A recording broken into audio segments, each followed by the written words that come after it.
Lagay ng ekonomiya, kalakalan, negosyo at iba pa. Atin ang alamin dito sa Ang Pilipinas Ngayon. Magandang araw, narito tayong muli para sa segmentong Balitang Negosyo at Kalakalan. Naniniwala si Bangko Sentral ng Pilipinas o BSP Governor Ellie Remolona Jr. na posible ang rate cut ngayong taon.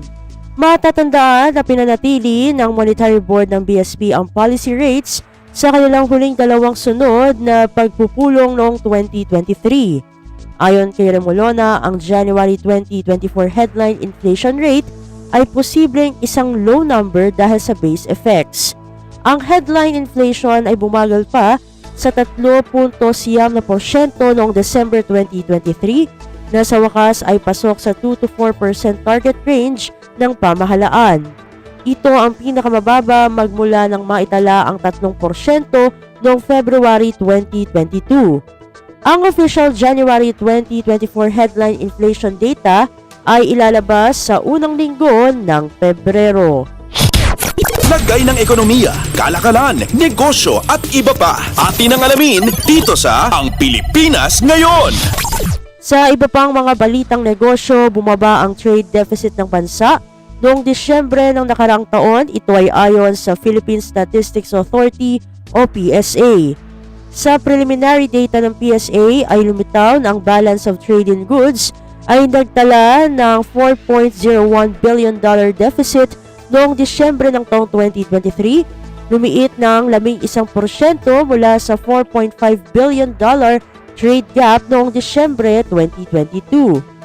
Mas mababa rin ito kumpara sa $4.729 billion trade deficit noong Nobyembre ng taong 2023. Sa datos ng PSA, ang exports ng bansa ay nagtala ng year-on-year decline na 0.5% sa $5.78 billion mula $5.81 billion noong Disyembre 2022, habang bumaba rin ang imports ng 5.1% year-on-year sa $9.79 billion mula $10.32 billion noong Disyembre 2022. Ang Hong Kong ang main destination ng exports ng bansa na may pinakamataas na value na nagkakahalaga ng $951.14 billion o share na 16.5% sa kabuuan. Ang People's Republic of China naman ang pinakamalaking supplier ng imported goods ng bansa na nagkakahalaga ng $2.28 billion na bumubuo sa 23.2% ng total imports ng bansa noong nakaraang buwan. Lagay ng ekonomiya, kalakalan, negosyo at iba pa. Atin ang alamin dito sa Ang Pilipinas Ngayon. At sa pagtatapos ng ating segmento, nilinaw ngayon ng Bureau of Internal Revenue o BIR na exempted sa creditable withholding tax ang mga small-scale o maliliit na online sellers dito sa bansa. Sa isang pahayag sinabi ni BIR Commissioner Romeo D. Lumagi Jr. na nakapaloob ito sa Revenue Regulation No. 16-2023 at Revenue Memorandum Circular No. 8-2024.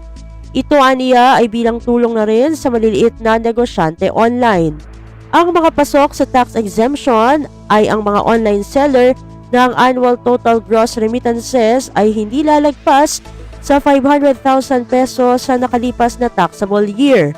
Samantala, obligado na sa withholding tax ang isang online seller kung umaabot na sa mahigit kalahating milyon ang kanyang annual gross remittance. Kaugnay nito, inatasan na ni Commissioner Lumagi ang mga tauhan ng ahensya na palaganapin ang information dissemination upang magabayan ang mga online seller at online platform sa kanilang tax obligation. Lagay ng ekonomiya, kalakalan, negosyo at iba pa. Atin ang alamin dito sa Ang Pilipinas Ngayon. At dito na natatapos ang ating segmentong Balitang Negosyo at Kalakalan. Para sa Radyo Pilipinas World Service, ito si Steph Vicente. Muli, magandang araw. Lagay ng ekonomiya, kalakalan, negosyo at iba pa. Atin ang alamin dito sa Ang Pilipinas Ngayon.